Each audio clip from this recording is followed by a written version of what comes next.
Summer 2024, the second day of Kwanzaa, Kujichagulia. Of course, Kujichagulia, the second principle of Kwanzaa, means to define for ourselves, to name for ourselves, to create for ourselves, and to speak for ourselves, instead of being defined, created for, spoken for by other people. Self-determination, today's principle. I'm Greg Carr, holding it down for Brother Roland Martin, who is on a much needed break, very temporary. You'll see him back next week. And here's what's coming up tonight on Roland Martin Unfiltered, streaming live on the Black Star Network. New York's governor orders the firing of more than a dozen prison staffers over the fatal beating of an inmate. Attorney General Letitia James explains why body cam footage of the beating was released without sound. And just letting you know that we will be watching some of that footage. So a little bit of an advance warning for those of you who might want to look away. And we'll do it again when we get close to the video. Firing may be too good for these folk. The United States saw an 18.1% increase in homelessness this year. A judge says Georgia's state Senate can subpoena Fani Willis, the Fulton County District Attorney, to investigate her handling of Donald Trump's prosecution. Also, we will talk about holiday wellness.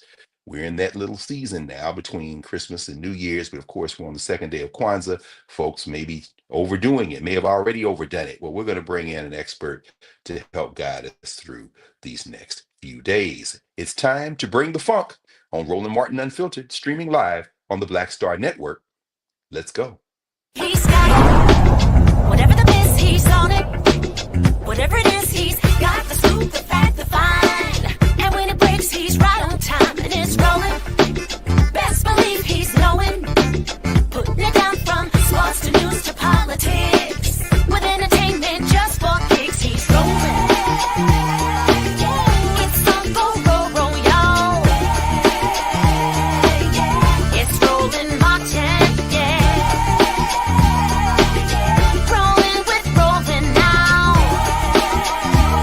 He's funk, he's fresh, he's real, the best, you know he's Roland Martin now.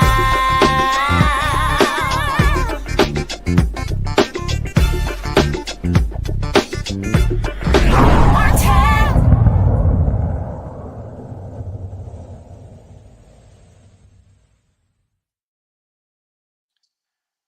Man beaten in a New York prison this month was repeatedly hit by correction officers while in handcuffs, struck in the chest by a shoe, then lifted by the neck and dropped. The body-worn camera footage released on Friday by the state attorney general's office shows all of this. 43-year-old Robert Brooks was pronounced dead on December 10th, the morning after the brutal assault at the Marcy Correctional Facility in Oneida County. At least 14 workers implicated in the attack will face termination, according to New York Governor Kathy Hochul, who said she was, quote, outraged and horrified by the videos of the, quote, senseless killing, end quote. The footage made public Friday by New York Attorney General Letitia James showed correction officers repeatedly punching Brooks in the face and groin as he sat handcuffed on a medical table. Let's hear from New York Attorney General Letitia James now. Here's what she said before the release of the 4 videos. Today, my office is releasing video from the investigation into the death of Mr. Robert Brooks. Mr. Brooks had been incarcerated at Mohawk Correctional Facility and was transferred to Marcy Correctional Facility on December 9th.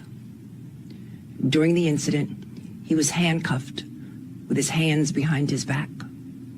He was pronounced dead at Wynn Hospital in Utica on December 10th. I do not take lightly the release of this video, especially in the middle of the holiday season. But as Attorney General, I release these videos because I have a responsibility and duty to provide the Brooks family, their loved ones, and all New Yorkers with transparency and accountability. My deepest condolences go out to Mr. Brooks's family. Under New York law, my office investigates every case in which an officer of the law, including a correctional officer, may have caused the death of a civilian. On December 16th, my office announced that it had opened an investigation into Mr. Brooks's death. As in every case, the attorneys and investigators in my office are conducting an exhaustive review of the facts and the evidence. As Attorney General, you have my word that we will use every possible tool available to us to investigate this death thoroughly and swiftly. As part of the investigation, my office obtained video from body-worn cameras that 4 of the correction officers were wearing at the time of the incident. The 4 officers had their body-worn cameras powered on, but did not activate them. So their cameras were recording video in standby mode without recording sound. My team met with Mr. Brooks's family earlier this week, and they viewed the footage. These videos are shocking and disturbing, and I advise all to take appropriate care before choosing to watch them.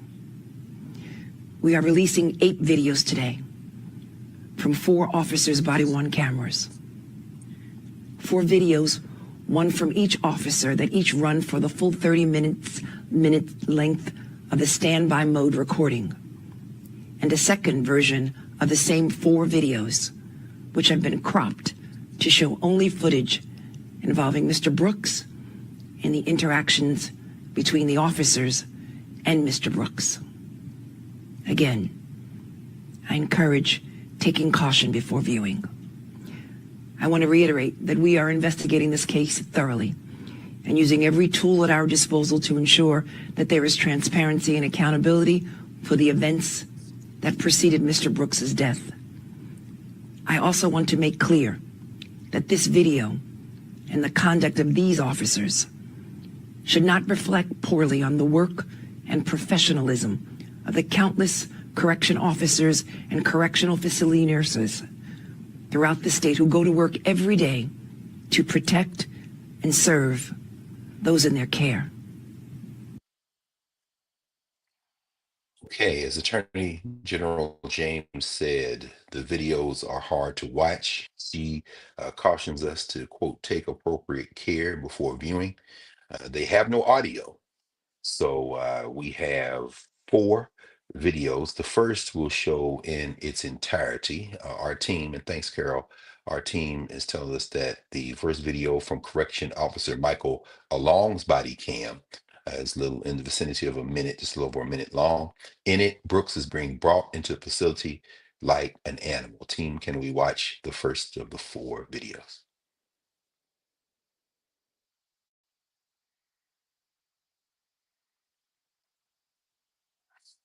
Go ahead.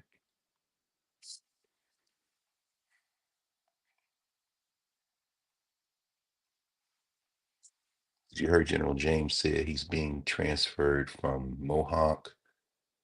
This is the United facility. It's like just another day at the office for these folks. Nobody's expressing any shock from all these puffed up guys with American flags on their shoulders, milling about.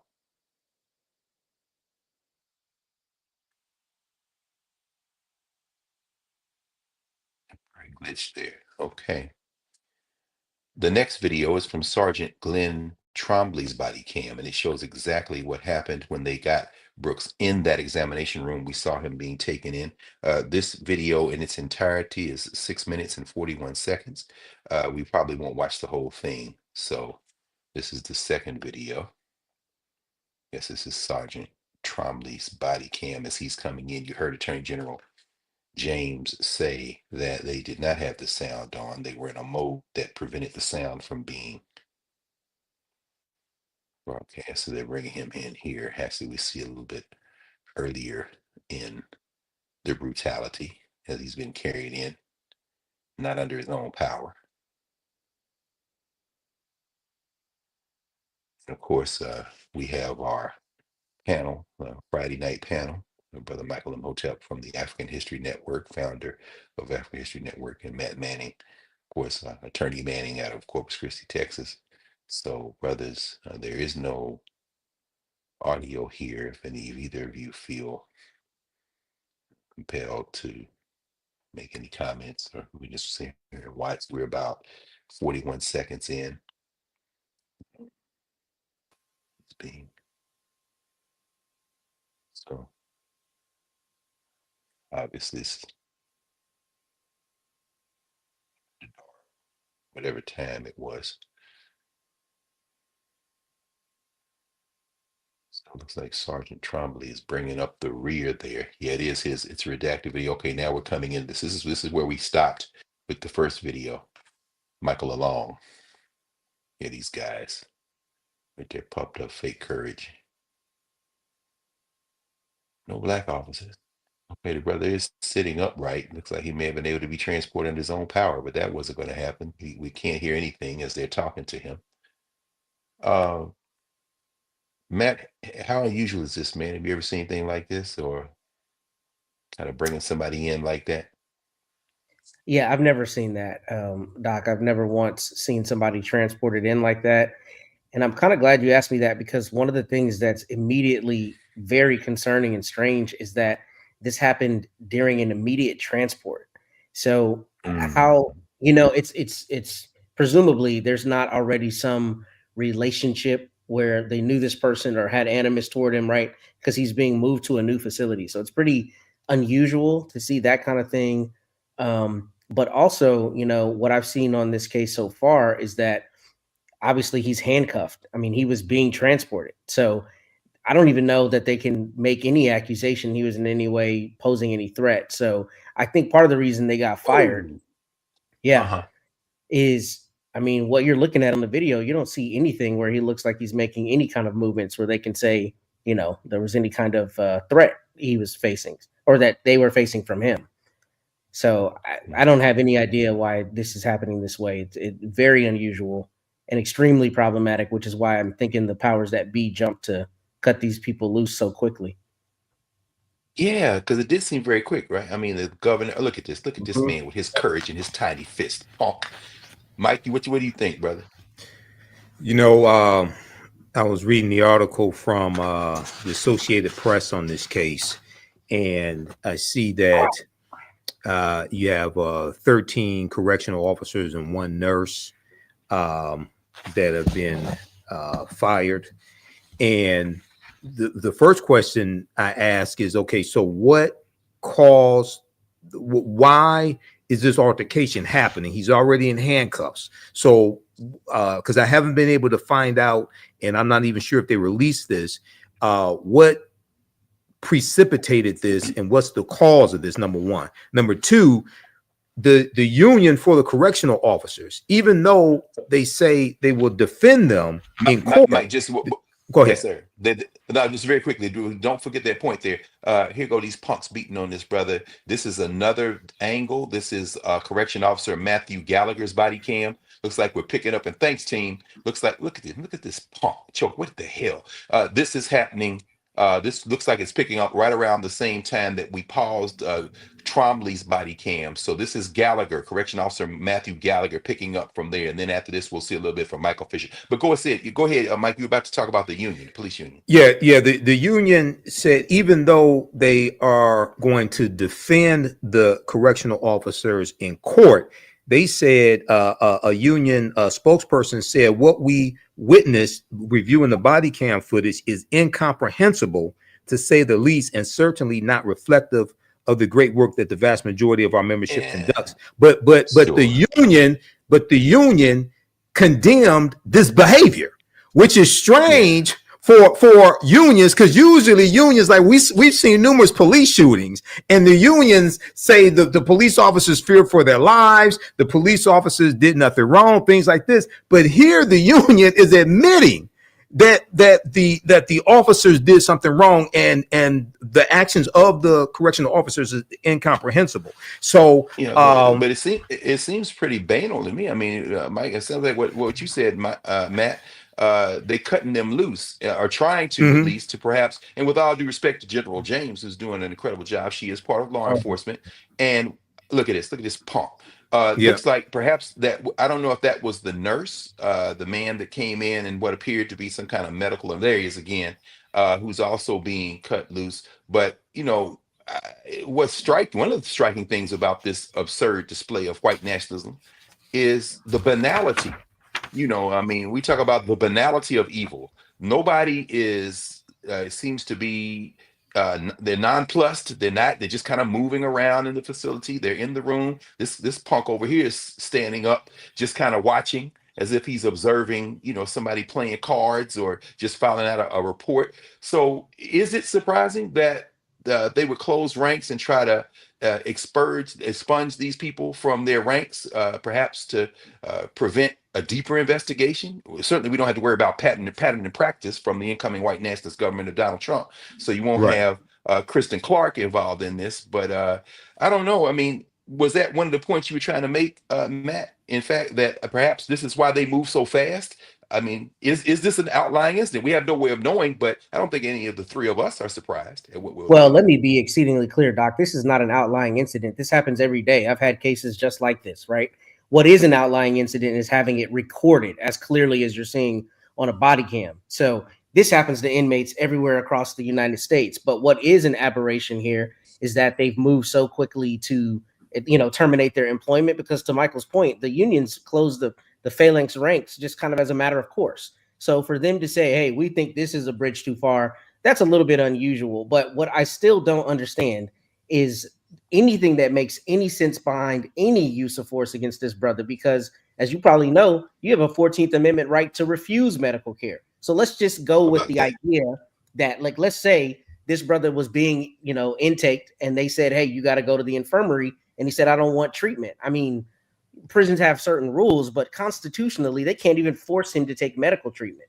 So I'm interested in seeing what the story is going to be about why they felt force in any way was justified, because he clearly wasn't posing any threat. And that's why I think somebody over there in risk management said, cut them loose as soon as possible, because this is going to be nothing but damage control, because this brother died, right? So there's going to be, Right. Yes, there's going to be people on the chopping block. And I think that's the reason behind it, but not a moral reason. It's not because they care. It's because they're concerned about the backlash that they knew was coming. Yeah, and thank you for affirming what I think we all kind of know one with another, but you have the firsthand experience there on the front line that this happens every day. And Mike, I'm gonna ask you in a minute to put this in some historical context, what we're seeing as well, if you don't mind. But I want to ask you just one follow-up question very quickly, Matt. And that's in relation to how much of the explanations, how much of an investigation into the circumstances and what have, how much do you think we will ultimately find out? And are they trying to head some of that off by letting these guys go quickly? I guess there'd probably be a civil lawsuit though, huh? Oh, there will definitely be a civil lawsuit. And the good thing is this is in the Second Circuit, which, is not the Fifth Circuit where I practice, right? It's among the circuits where plaintiffs actually have a chance. But I think this is more a political thing. I think the governor and the powers that be want to get in front of the bad press. But I think there will be a DOJ prosecution on this, because this is so clear. I mean, you got a nurse sitting there kicking him in the stomach and in the groin area, and this man's restrained. I mean, just as per se excessive force. And I think you'll see some heads roll on that. But the problem is this is a pervasive issue. This kind of thing happens every day in prisons. And we need to change the system so that people who don't have it caught on body cam have a chance to vindicate their rights as well. Thank you, Matt. Mike, you put this in some context with us, if you don't mind, brother. And in even thinking about it, as Matt said, you can see the Department of Justice jumping in very quickly. However, with this new white nationalist government that's coming in, what's your sense of how quickly they may or may not act at the federal level? And as you're talking about this in context. Oh, well, the Trump administration is going to do absolutely nothing about this at the federal level. I mean, keep in mind, Donald Trump, for this for the 2024 campaign, Donald Trump said basically he was going to unleash the police, and he was going to give police officers 100% immunity against criminal prosecution for doing their jobs. All right. So and then if we go back and look at what happened during the first Trump administration, we know that his two attorney generals, Jefferson Beauregard Sessions III and William Barr, they basically stopped doing investigations into patterns and practices of police departments. There were about 23 under the the 8 years of Obama, there was only one under Donald Trump. And when Jeff Sessions, his first attorney general, became attorney general, Jeff Sessions tried to back out of the consent decree that the Baltimore Police Department and the Chicago Police Department entered into under the Obama administration. So the first Trump administration had basically a hands-off approach to policing. This one will do the same thing. And remember, Donald Trump in 2024, he said there needs to be one really bad, I think he said bad hour or bad day where the police just go crazy and go crazy on all the criminals. Okay. Now, I don't think he's going to talk about the criminals that surround Donald Trump. I don't think he's going to talk about those criminals. Okay. I don't think he's talking about the grifters. Right. But this is what you see. So Donald Trump encourages this. This is the same guy in when he was president before. He said, if you have somebody and you putting them in the car, in the police car, don't say, watch your head, things like that.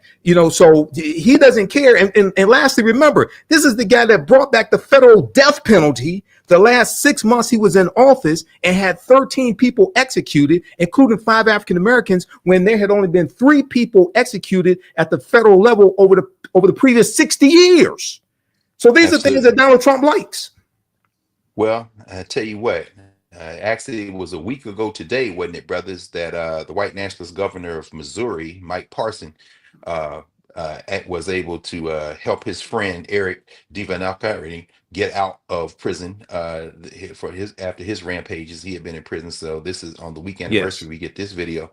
So I think you may be right, Matt. We're gonna come back in a minute. We're gonna take a break for a moment, and I think folks will have a chance to kind of process some of what we saw. Thanks again, Carol. That last video, that last piece was the third of the videos we saw of the 3. That was Michael Fisher's body cam. So this is Roland Martin Unfiltered here on the Black Star Network, where we will be right back.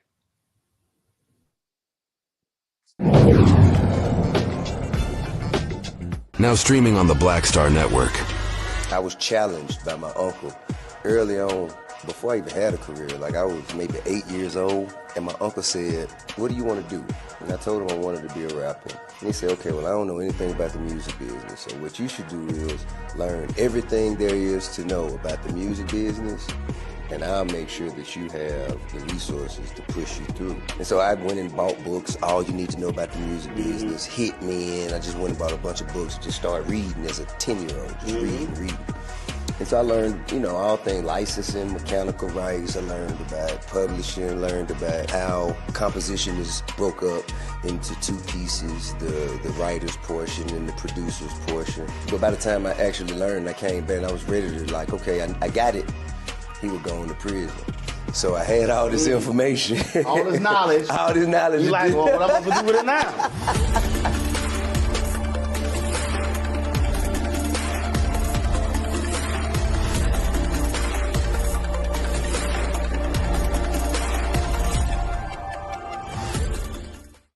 Hi, I'm Isaac Hayes III, founder and CEO of Fanbase.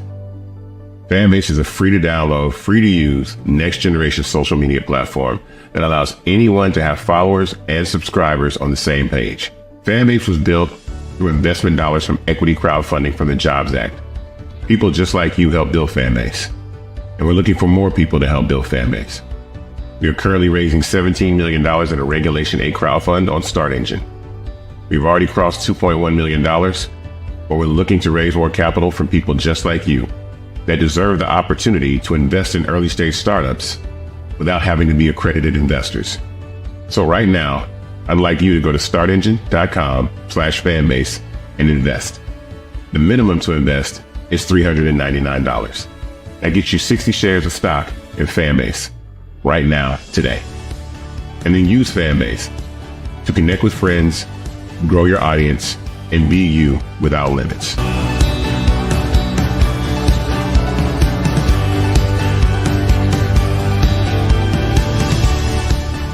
Hey, this is Motown recording artist Kim. You are watching Roland Martin Unfiltered. That boy, he always unfiltered though. I ain't never known him to be filtered. Is there another way to experience Roland Martin than to be unfiltered? Of course he's unfiltered. Would you expect Anything less? Watch what happens next.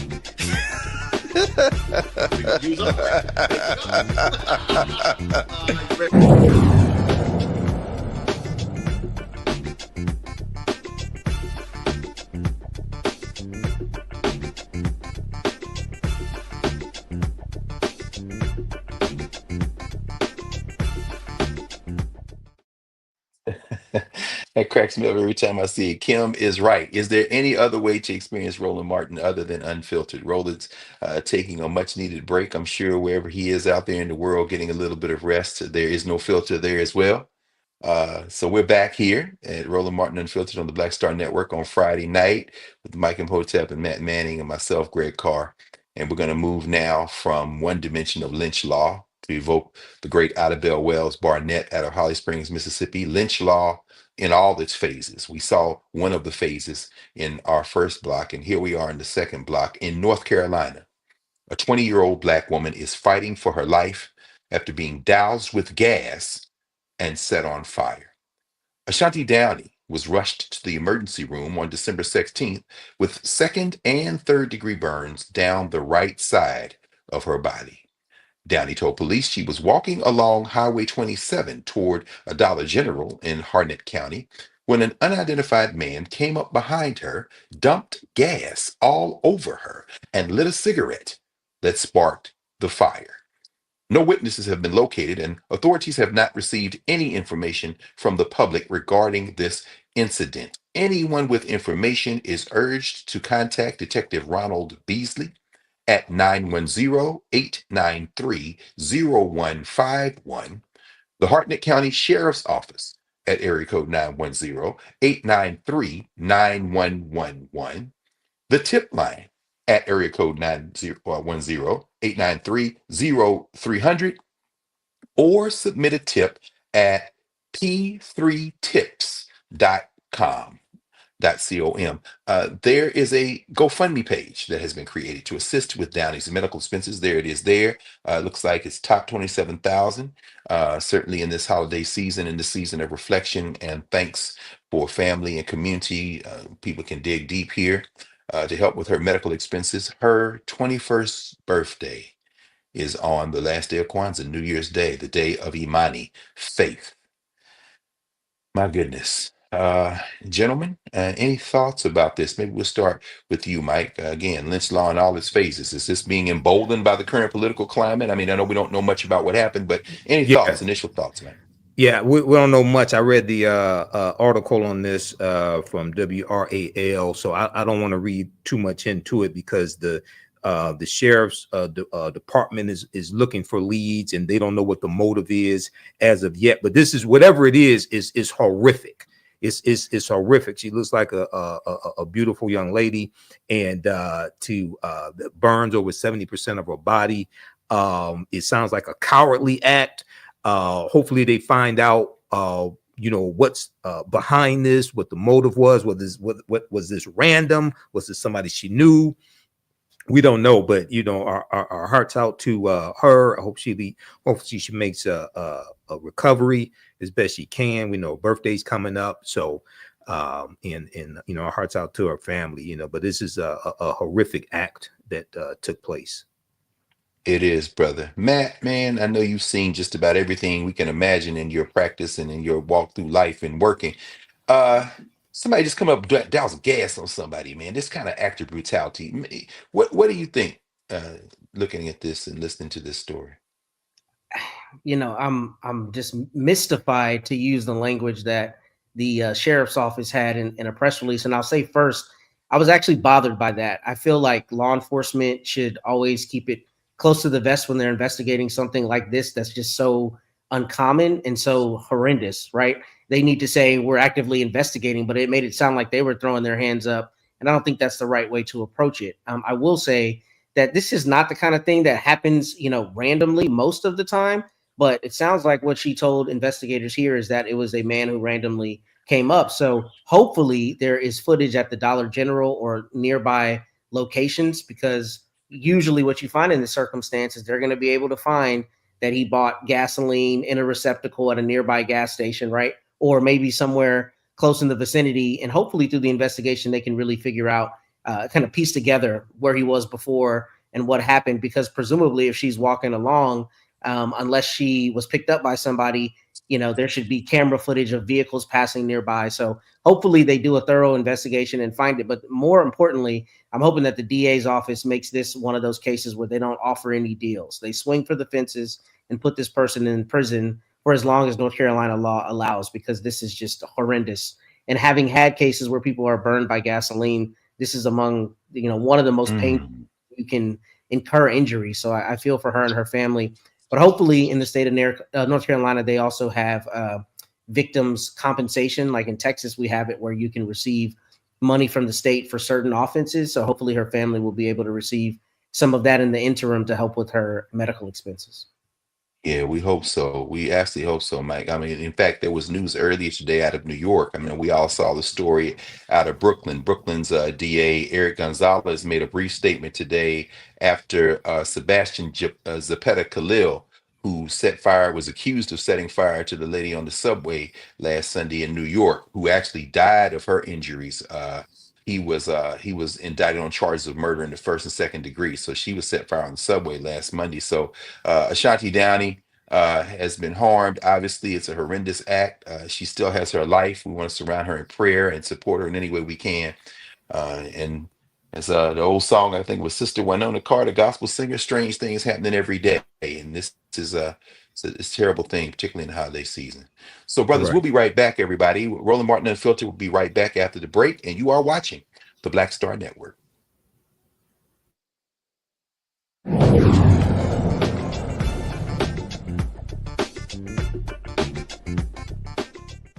Hi, I'm Isaac Hayes III, founder and CEO of Fanbase. Fanbase is a free to download, free to use, next generation social media platform that allows anyone to have followers and subscribers on the same page. Fanbase was built through investment dollars from equity crowdfunding from the Jobs Act. People just like you help build Fanbase, and we're looking for more people to help build Fanbase. We are currently raising $17 million in a Regulation A crowdfund on Start Engine.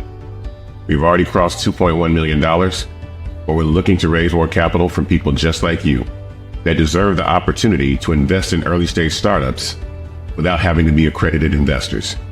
So right now, I'd like you to go to startengine.com/fanbase and invest. The minimum to invest is $399. That gets you 60 shares of stock in Fanbase right now, today. And then use Fanbase to connect with friends, grow your audience, and be you without limits.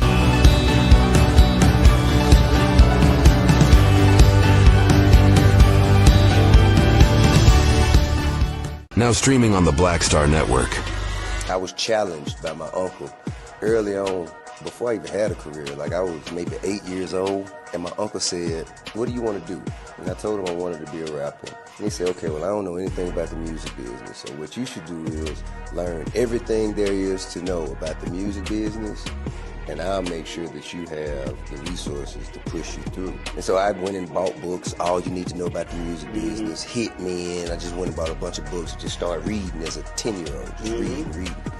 And so I learned, all things licensing, mechanical rights. I learned about publishing, learned about how composition is broke up into two pieces, the writer's portion and the producer's portion. But by the time I actually learned, I came back and I was ready to okay, I got it. He would go into prison. So I had all this information. All this knowledge. All this knowledge. You like, well, what I'm going to do with it now?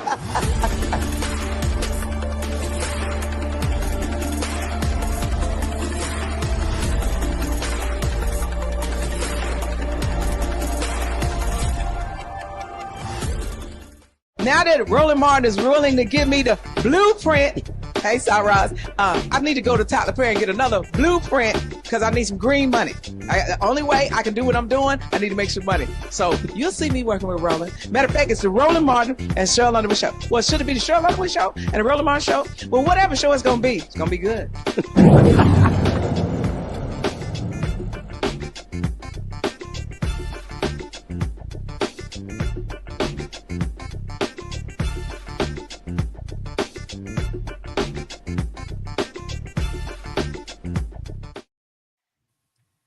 All right. Yeah, shout out to the sorors of Zeta Phi Beta and their former leader, Cheryl Underwood. It's always good to see a big smile and get good energy here at the end of the new year as we move into the next cycle. And here we are in the joyous Kwanzaa season. Let's go. Let's turn our eyes and our attention to the state of Mississippi. Mississippi Valley State University. Shout out to the Delta Devils, of course, home of Jerry Rice and so many others coming out of Mississippi Valley. Mississippi Valley State University's marching band got invited to perform, let's hold on to our seats, at the upcoming presidential inauguration. The band, the Mean Green Marching Machine, will perform apparently at the 60th presidential inauguration parade in Washington, D.C. on January 20th. And of course, the Delta Devil Band has played on several stages, big stages over the years, including NBA games, the Rose Bowl parade, the New Orleans Mardi Gras parades. They don't play down there in Louisiana, and the National Show Band Battle of the Bands. You know, it's become a big thing, particularly in recent years. The band is apparently soliciting, in fact, I did see that, the band is soliciting donations to make this opportunity possible for students. But is this a good thing? Let's talk about this, brothers. Matt, good thing, bad thing? Any thoughts about the Mean Green Marching Machine being invited to come up to DC and march in the Trump inauguration parade? It's a bittersweet thing because, of course, what college kid doesn't want the opportunity to perform for the president? The problem is it's going to be this president. That's the bad part about it. But it sounds like it's a great opportunity for them, for the school. And I hope despite the person in the White House, they're able to really revel in the honor of being, asked to perform in an inaugural parade. But again, I wouldn't want to do it for this guy. So that's the bittersweet part of it. Absolutely, absolutely. Mike, what you think, brother? It'd be like performing at a Klan rally. That's not, I mean, honor. I mean, okay, yeah, if it was just to be invited to perform for a president in the inauguration, but this is an anti-black president who's gone on record referring to nations like Haiti as S-hole countries, who spread lies about Haitian migrants eating cats and dogs in Springfield, Ohio, who says he's going to unleash the police, who brought back the federal death penalty the last 6 months he was in office and executed 13 people, including 5 black people. I mean, it'd be like performing at a Klan rally. I mean, I guess you could tell your children about it, but why would you do it? I mean, no. 2020, 2025. I mean, all opportunities are not good opportunities. I'm sorry. All money, not good money, huh, Mike? No. I tell you what, though, it's interesting. As y'all were talking, I was thinking about it. And you're right. I mean, they're raising money. It is an opportunity, as you say, Matt, to do something. But as you say, Mike, of course, the question is, why were they invited? Yeah. Why Mississippi? Are you trying to make a point? We all remember Ronald Reagan launching his damn presidential campaign from Philadelphia, Mississippi. Philadelphia, Mississippi. These underlying tones. But what do y'all think about this? And then just think about it as we were talking. They're coming up for the parade. So obviously that involves travel and logistics and lodging. What if, I remember when the Warriors, Golden State Warriors came up and they won the championship. And the good brother David West, who was on the team at the time, they had to go to the White House, of course. And that was, fraught with all kind of tensions at the time.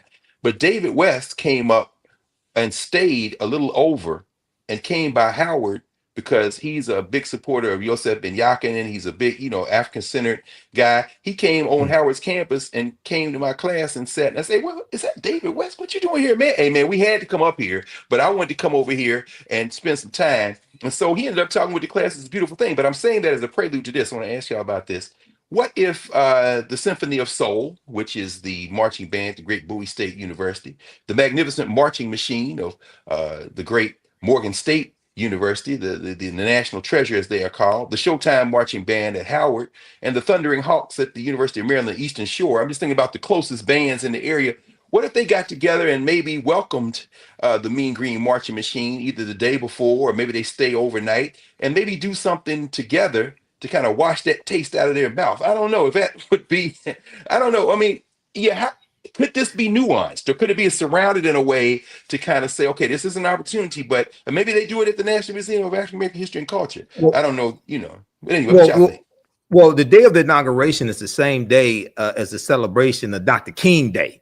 And there's going to be a big celebration in Washington, D.C. as well. So maybe the I don't know, but the organizers of the Dr. King Day celebrations need to reach out to them and have them come perform, because it's like, look, what are you celebrating? Okay, yeah, you go perform, but why? What are you celebrating? Have you read Project 2025? Have you read Trump's policies? They're anti-DEI, anti-diversity, equity, and inclusion. They want to close the Department of Education. What in the hell? Why? Go talk to Chrisette Michele, okay? Chrisette Michele damn near lost her career when she performed at the inauguration in 2017. Her managers told her, don't do it. She thought it would bring about a healing to the country for her to perform. I don't know why. Roland Martin interviewed her. She made no damn sense in the interview. Love Chrisette Michele. Okay. Love Chrisette Michele. Go talk to her. Why? Come on.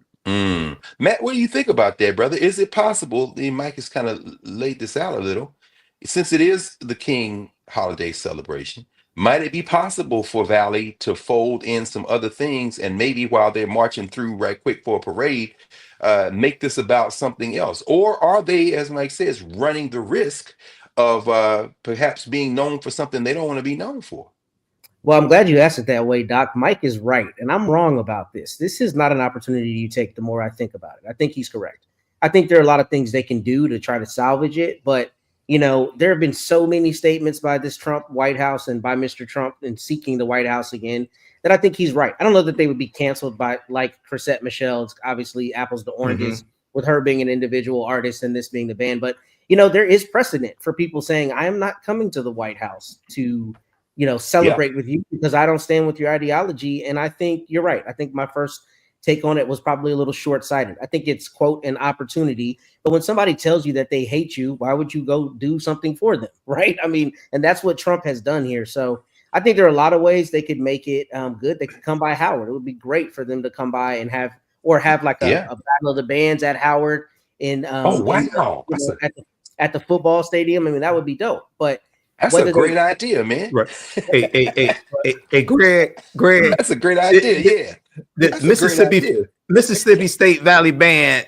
Go talk to Benny Thompson. Go talk to Representative Benny Thompson from Mississippi, who headed up the January 6th committee. Okay. Well, and filed a lawsuit against Donald Trump, Rudy Giuliani, and others using the Ku Klux Klan Act of 1871. Filed a civil lawsuit, right? Because of statements, derogatory statements they made against Benny Thompson and others. Don't forget Shay Moss and Ruby Freeman.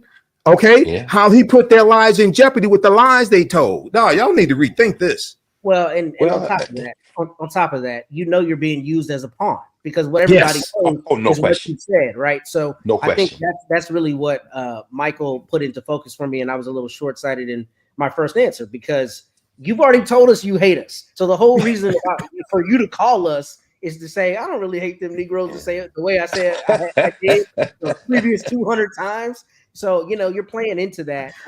I do recognize that there will be some people who will be, like, man, this is the president of the United States. We have to take this opportunity. And I get that as a thought kind of in a vacuum. But when somebody tells you they hate you, take them at their word and don't go do something for them. So I think it's true. The more I think about it's true. It's true. And Congressman Thompson, of course, he should be in those blanket pardons that Joe Biden should be giving out because otherwise they're going to be trying to put Benny Thompson in jail. Right. And he said he'll accept one. He'll accept one. Yeah. Oh, no. And of course. I mean, Thompson is the marquee guy. It is Thompson versus. I mean, I think that's real. And that might even be part of the troll. I mean, y'all are bringing up some hella points on a Friday night, man. I think I love that idea, Matt. I mean, Green Stadium is right down the street, right up Georgia Avenue. If they did a battle of the bands with those four bands, Bowie and Morgan and Maryland Eastern Shore and Valley, I think it would send a hell of a message. And it's interesting because this might be the opening salvo of the conflict, of the real battle with the Trump administration. And it wouldn't it be ironic that a little band out of the Mississippi Delta Valley, which has been known up to now for most people for Jerry Rice, might be known for either leading the resistance or bowing down. And God knows, I hope it's the former. So I share that feeling, man and Mike. So we'll be back in a moment here on the second day of Kwanzaa. Kujichagulia, self-determination. All right, Valley, Kujichagulia, self-determination. we'll be back in a moment here on the Black Star Network with Roland Martin Unfiltered. Back in a moment.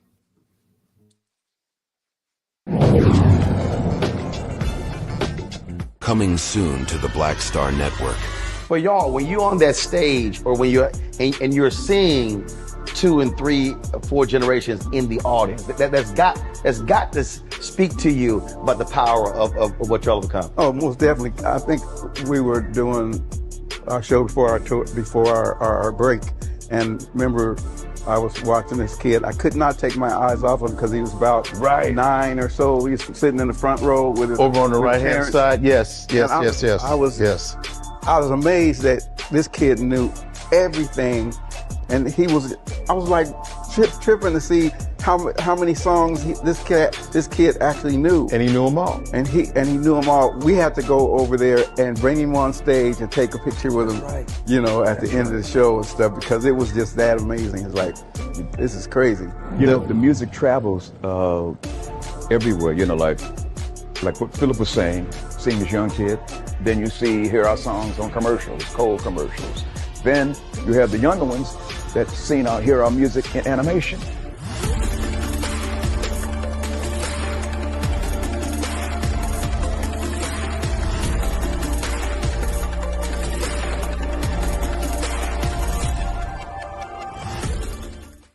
Hi, I'm Isaac Hayes III, founder and CEO of Fanbase. Fanbase is a free-to-download, free-to-use, next-generation social media platform that allows anyone to have followers and subscribers on the same page. Fanbase was built through investment dollars from equity crowdfunding from the Jobs Act. People just like you help build Fanbase, and we're looking for more people to help build Fanbase. We are currently raising $17 million in a Regulation A crowdfund on Start Engine. We've already crossed $2.1 million, but we're looking to raise more capital from people just like you that deserve the opportunity to invest in early stage startups without having to be accredited investors. So right now, I'd like you to go to startengine.com/fanbase and invest. The minimum to invest is $399. That gets you 60 shares of stock in Fanbase right now, today. And then use Fanbase to connect with friends, grow your audience, and be you without limits.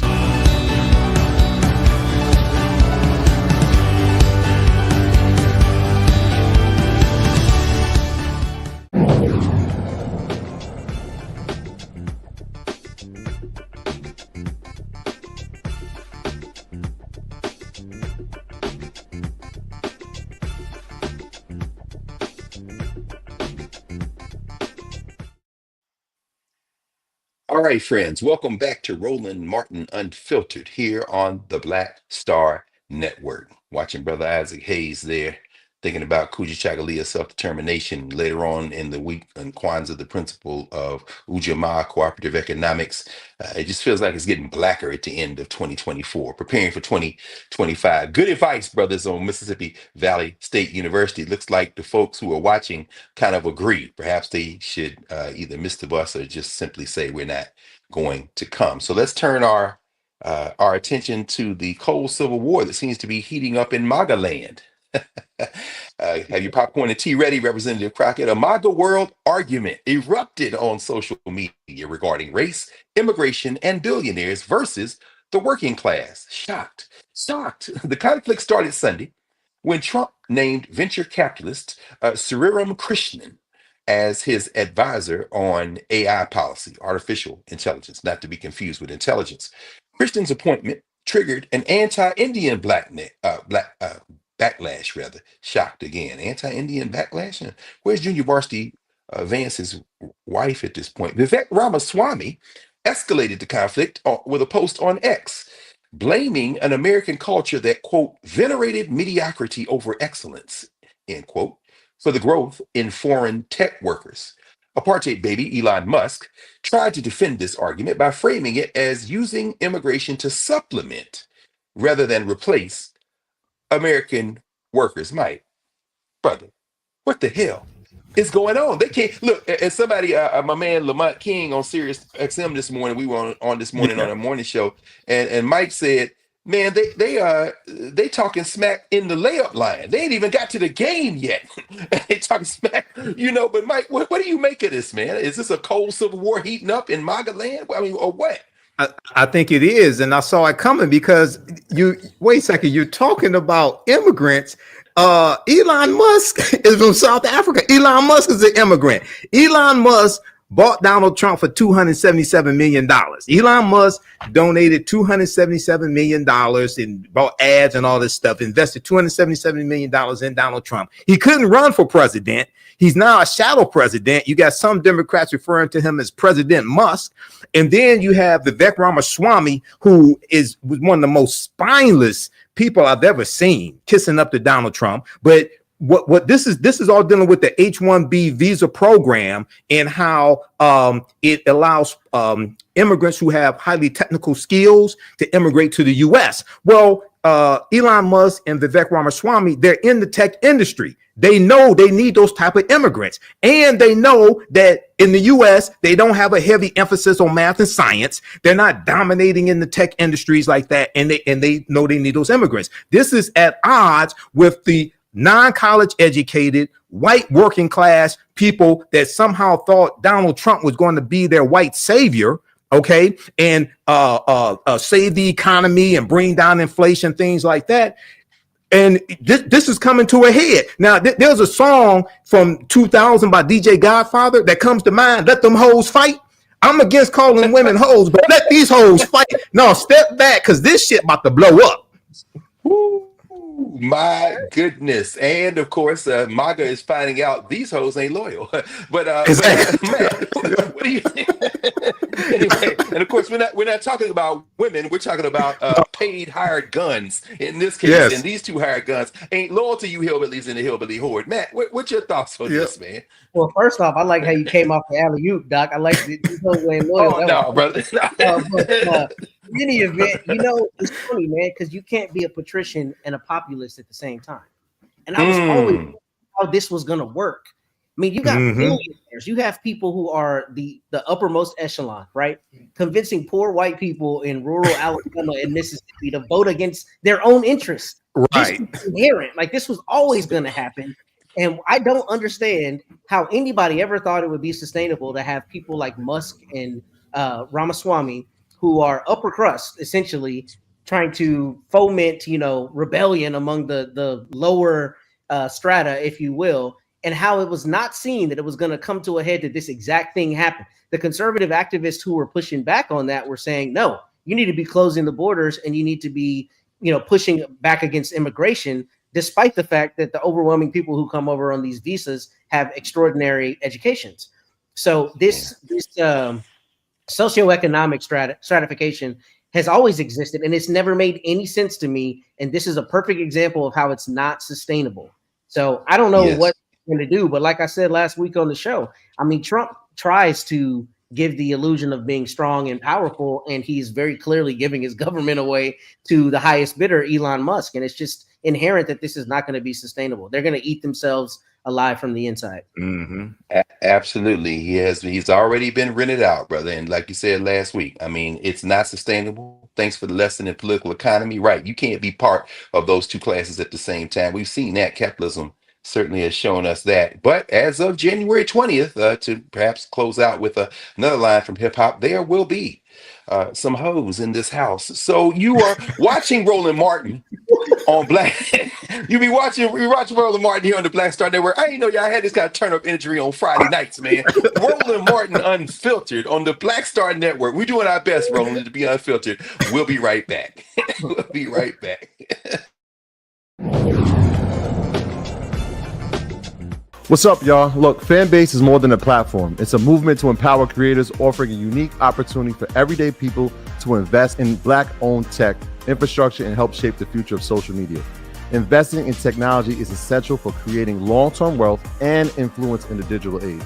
The Black community must not only consume tech, we must own it. Discover how equity crowdfunding can serve as a powerful tool for funding Black businesses, allowing entrepreneurs to raise capital directly through their community through the Jobs Act.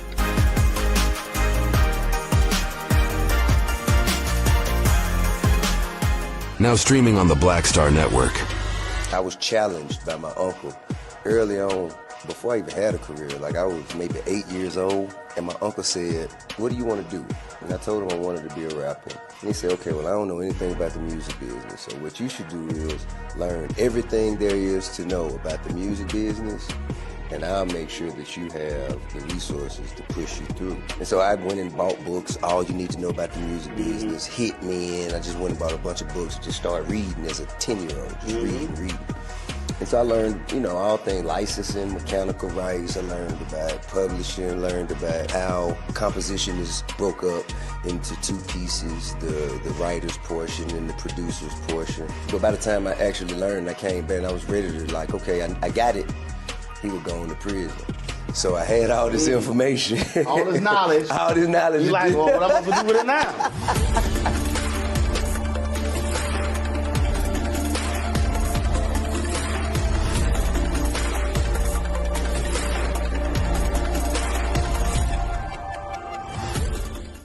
This is Tamala Mann. And this is David Mann. And you're watching Roland Martin Unfiltered.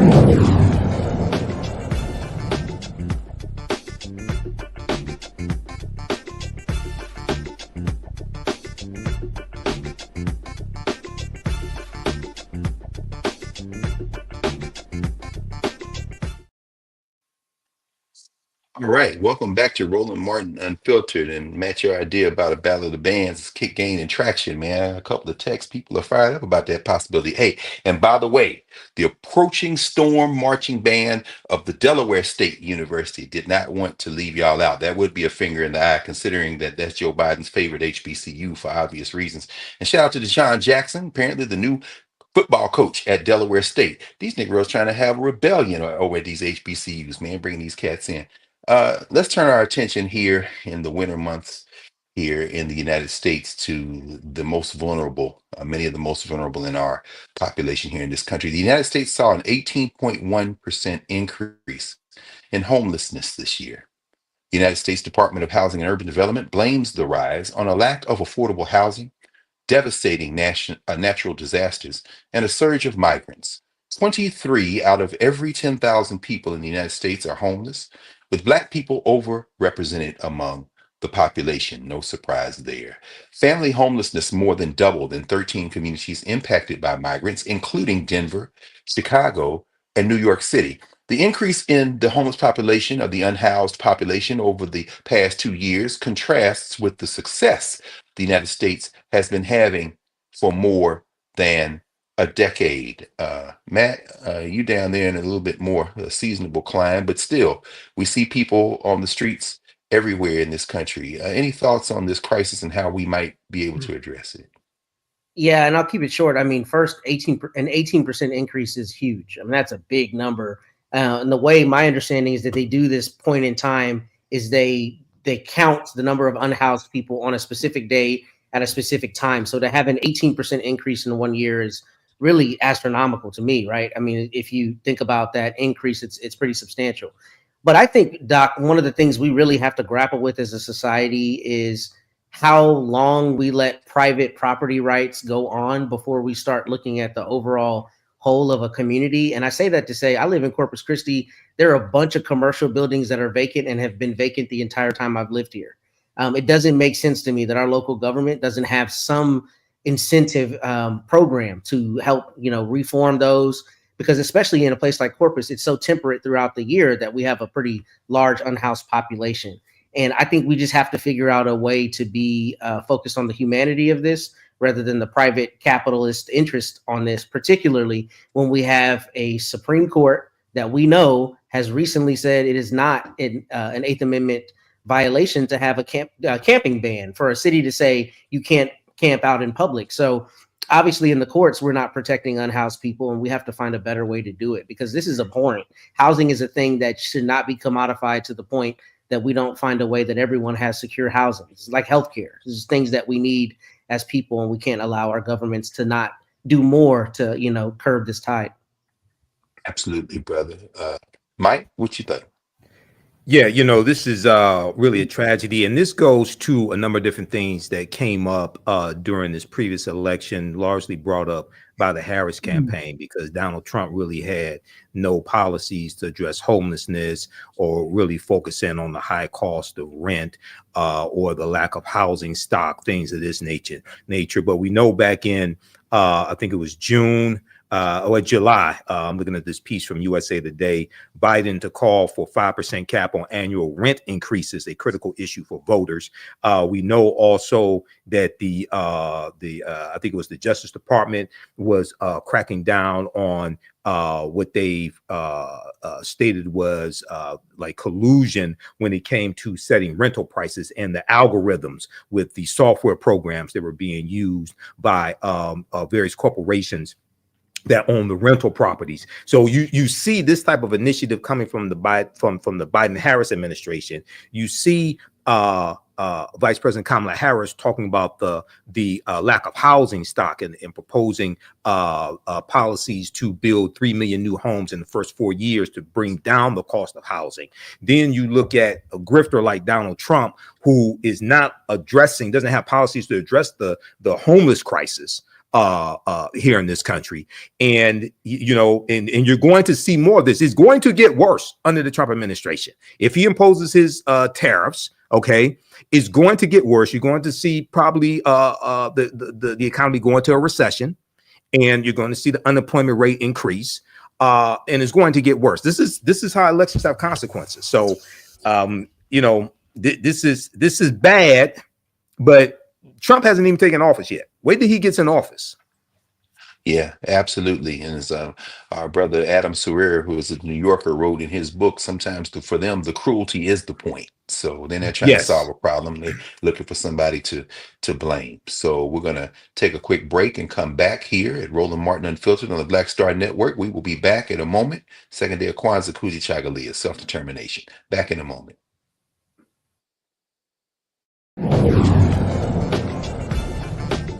Now streaming on the Black Star Network.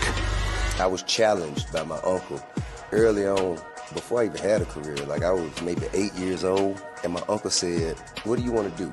And I told him I wanted to be a rapper. And he said, "Okay, well, I don't know anything about the music business, so what you should do is learn everything there is to know about the music business, and I'll make sure that you have the resources to push you through." And so I went and bought books, All You Need to Know About the Music Business, hit me in. I just went and bought a bunch of books and just started reading as a 10-year-old, just reading.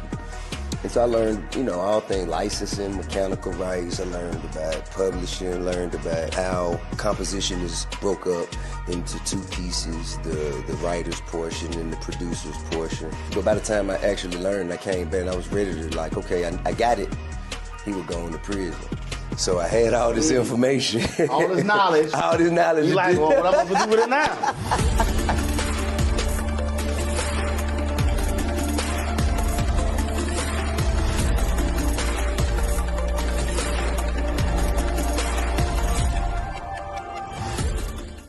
What's up, y'all? Look, Fanbase is more than a platform. It's a movement to empower creators, offering a unique opportunity for everyday people to invest in Black-owned tech, infrastructure, and help shape the future of social media.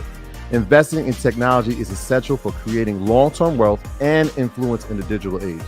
The Black community must not only consume tech, we must own it. Discover how equity crowdfunding can serve as a powerful tool for funding Black businesses, allowing entrepreneurs to raise capital directly through their community through the Jobs Act.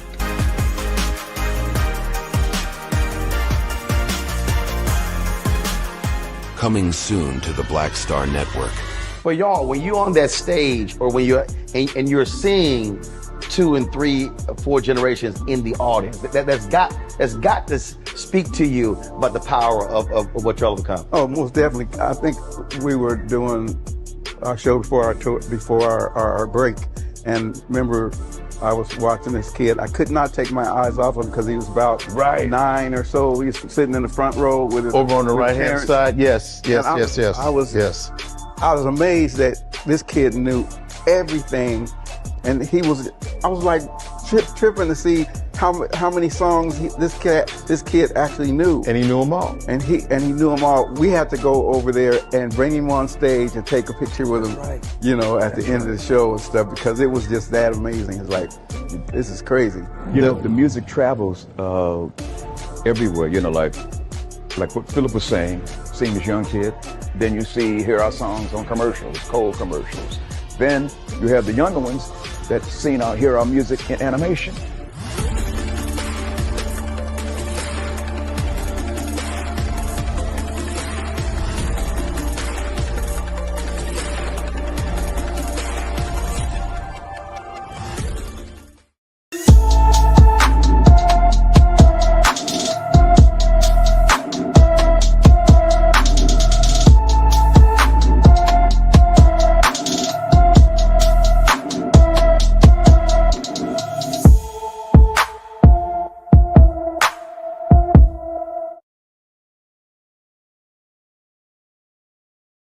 Has been missing from her Altadena, California home since August 24th, 2024. The 15-year-old is 5 feet tall, weighs 109 pounds, with black hair and brown eyes. Anyone with information about Leilani Collins should call the Los Angeles, California Sheriff's Department at area code 626-798-1131.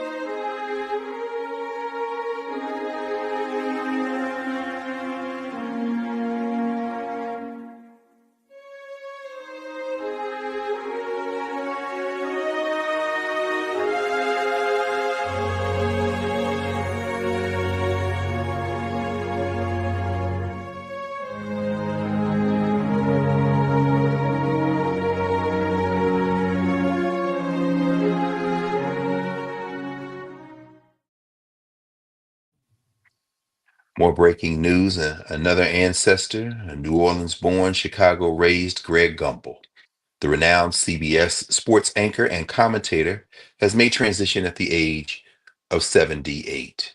His family confirmed the news in the following statement, quote, "It is with profound sadness that we share the passing of our beloved husband and father, Greg Gumbel.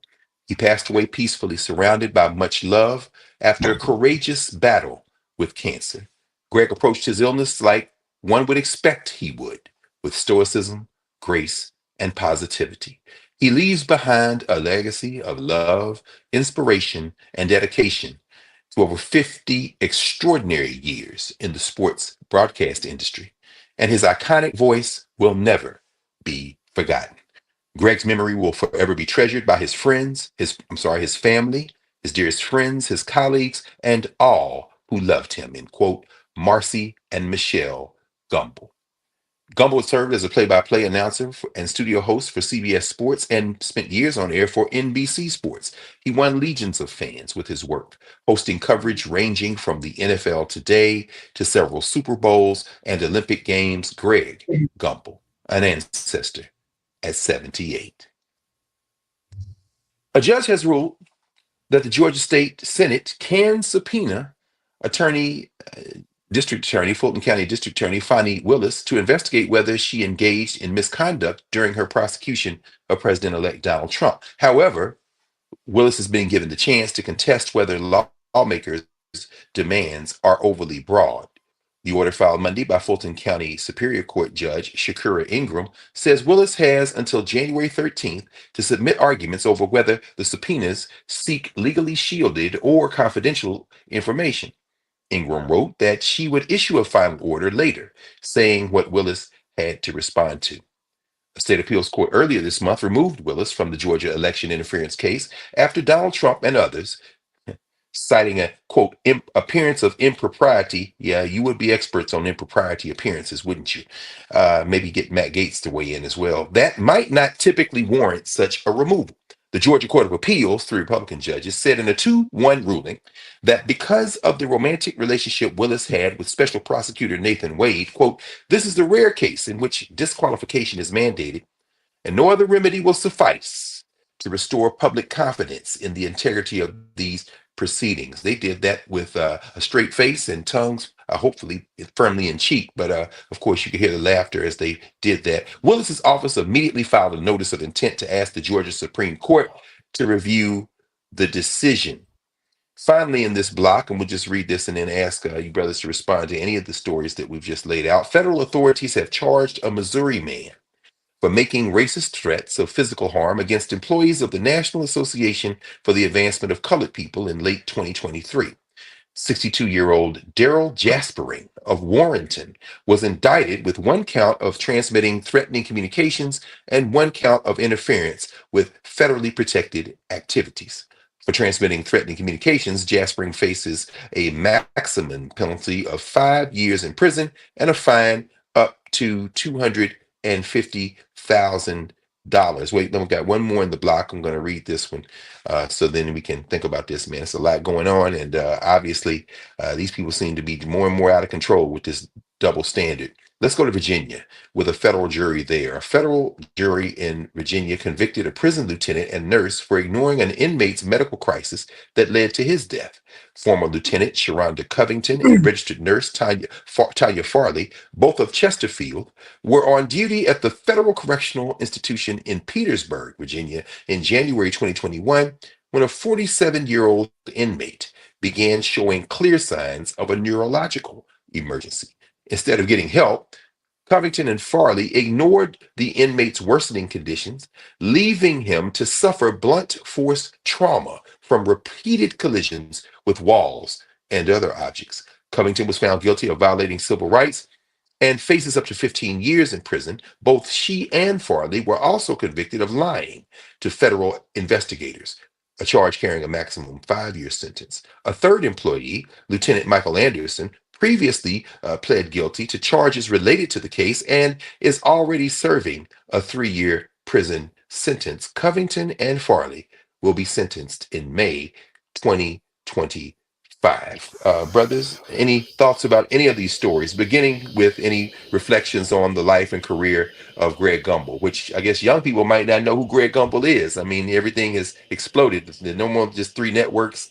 Sports aren't the events that they used to be in terms of people kind of being guided by commentators. But any thoughts on any of the stories? Yeah, I'll go first if that's okay. So I'm on Greg Gumbel and Fani Willis. Yeah, I remember Greg Gumbel on CBS Sports as well as NBC Sports. He was a trailblazer. He was in broadcasting for 50 years. He was the older brother to Brian Gumbel. So a lot of us remember Brian Gumbel on the Today Show.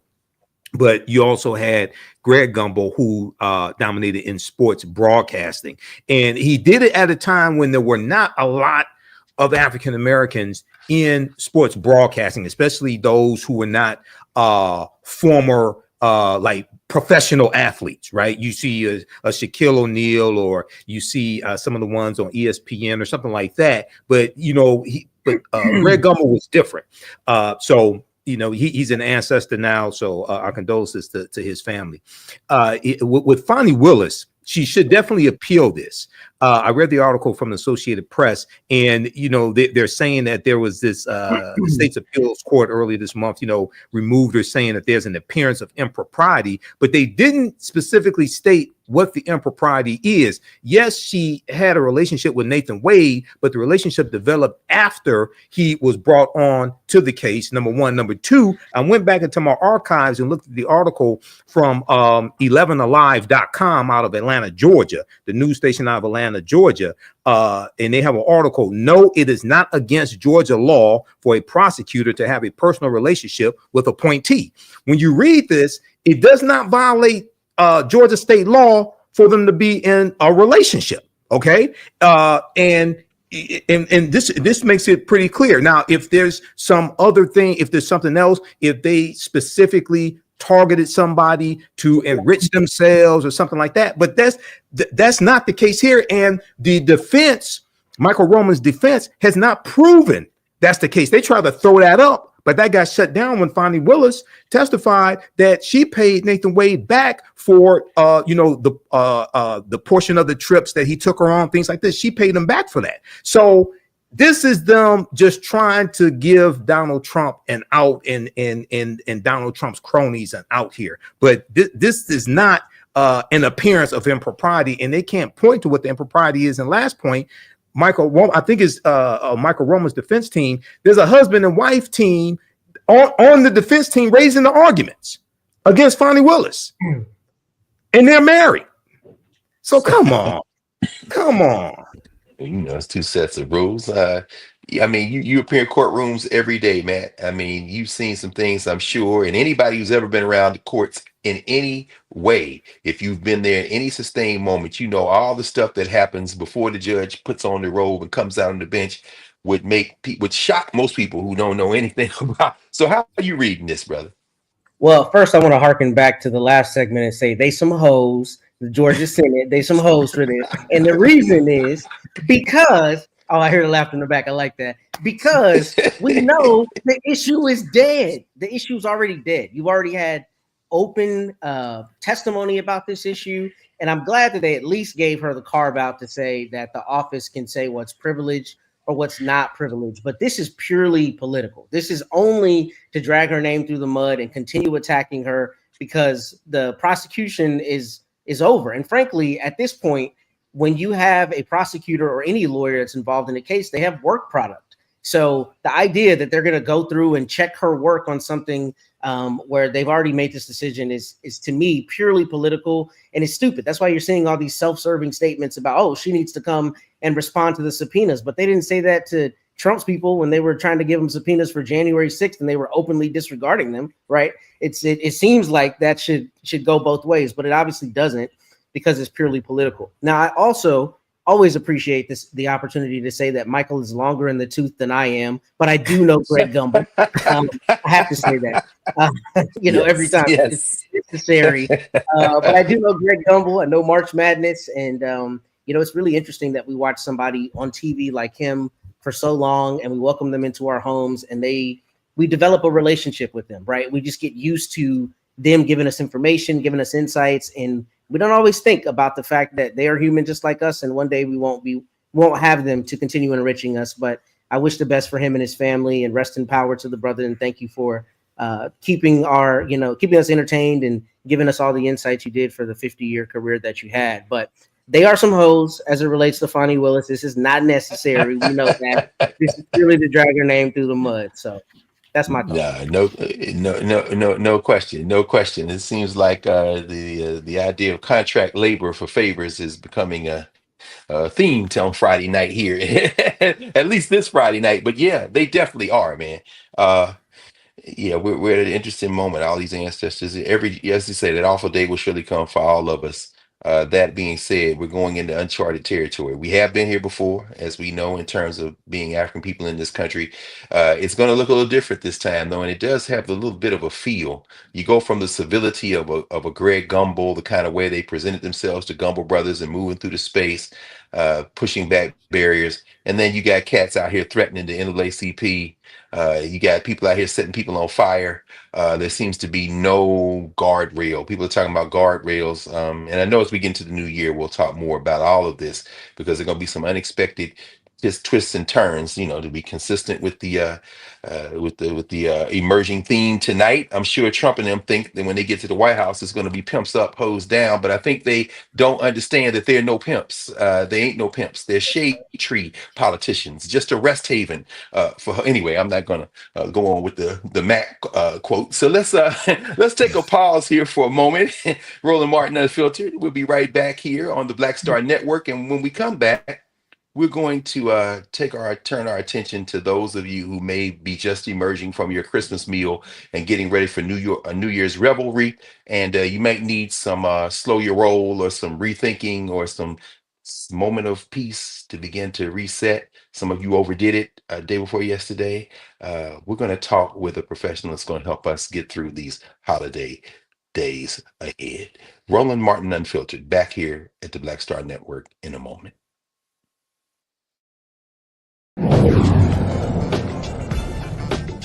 Now streaming on the Black Star Network. I was challenged by my uncle early on, before I even had a career. Like, I was maybe 8 years old, and my uncle said, "What do you want to do?" And I told him I wanted to be a rapper.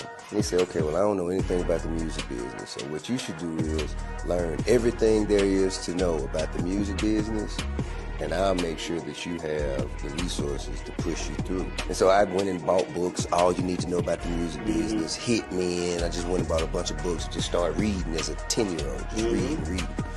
And so I learned, all things licensing, mechanical rights. I learned about publishing, learned about how composition is broke up into two pieces, the writer's portion and the producer's portion. But by the time I actually learned, I came back and I was ready to okay, I got it. He would go into prison. So I had all this information. All this knowledge. All this knowledge. You like, well, what I'm going to do with it now?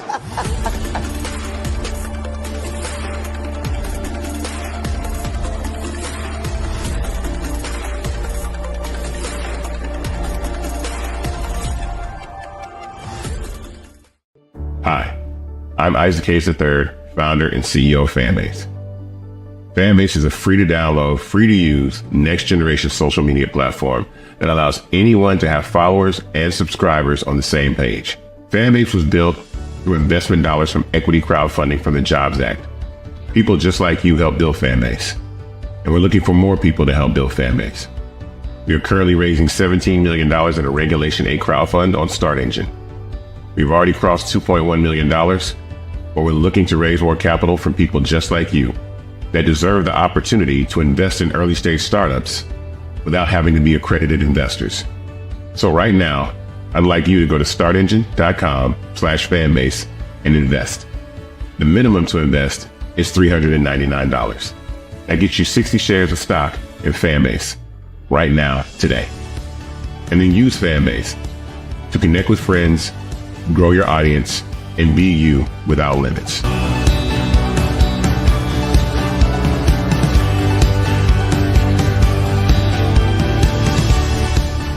Hey, this is Motown recording artist Kim. You are watching Roland Martin Unfiltered.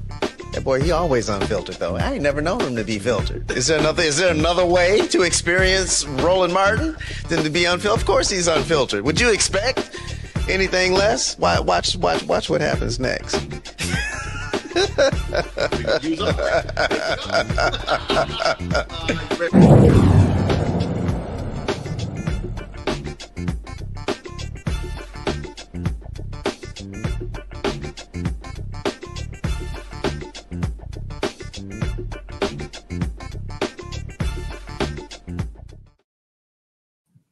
Welcome back to Roland Martin Unfiltered here on the Black Star Network. You see there, download the Black Star Network app. You see it in the scroll there beneath us as we continue.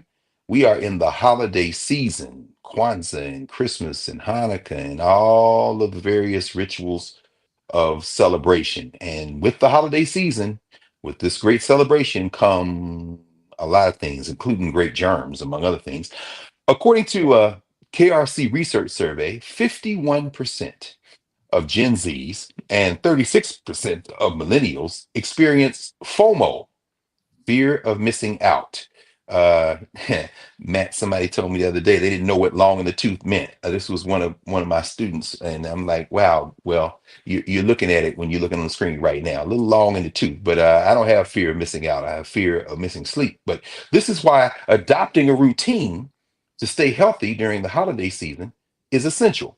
So this time last year, we brought in Dr. Reva Kelsey, who's the program director of the Morehouse School of Medicine residency program and associate dean of graduate medical education, to discuss how holiday season wellness unfolds and some things we can do. And so we thought we would bring her back here during the Kwanzaa season, self-determination, Kujichagulia, the night of Kujichagulia, to help us and help ourselves to discuss and to be well during this holiday season. Welcome back to Roland Martin Unfiltered, Dr. Kelsey.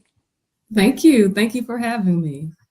Yes, ma'am. So we know everybody is reveling and having excess, and then there are other people who are isolated, maybe, and maybe have seasonal affective disorder. One of the things you talked about last week, this is a wide open field, and we thought we'd take the back end of the show today to maybe consult with you and get your thoughts on holiday season wellness and the range of things that are involved and some things we should be looking out for and maybe preparing for and trying to do to make ourselves and keep ourselves well during this season. So the floor is yours, Doc. Well, thank you. And this is such an important topic. So thank you for thinking about this on this Friday as we approach the end of the year. Certainly in the holiday season, it is a time for people to come together with friends and with family and loved ones, people we may not have seen in quite some time. And with that comes many things. I mean, of course, with that comes meals and other ways that we engage. It comes visiting both people in their homes and out in other settings. And so it's important for us to maintain some healthy habits when we do that. And I'll start with saying that first, sometimes we think about this time of the year as a season of joy, J-O-Y. And so if we think about J-O-Y, remember that there is just one you. And so in that, it's important to think about how do we take care of that you. And so that's going to be both, not both, but it's going to include the way that we eat.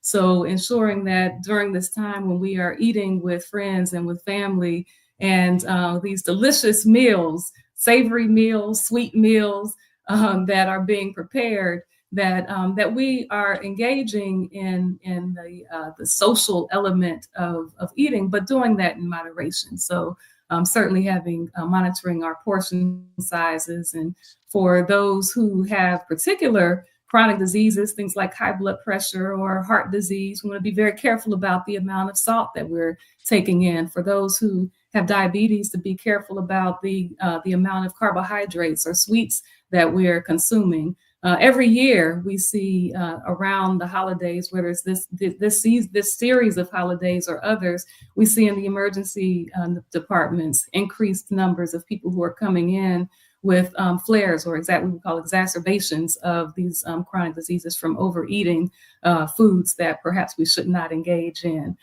We also want to make sure that as we are eating, that we're remembering to exercise, remembering that physical activity actually helps our bodies to respond to the insulin that we produce to help to break down the sugars that we consume. And so exercise is very important.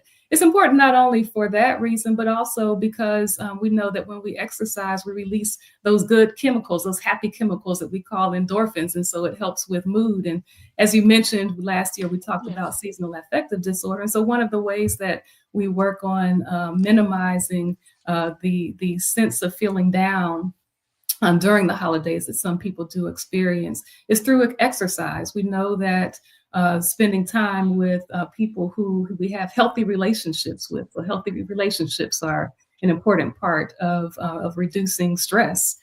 We know that it is important to minimize the intake of alcohol. We know that it's important to avoid tobacco, or for those who smoke, to begin to cut back on smoking, and certainly engaging in other harmful substances. So these are all some of the things that we can do from a health standpoint.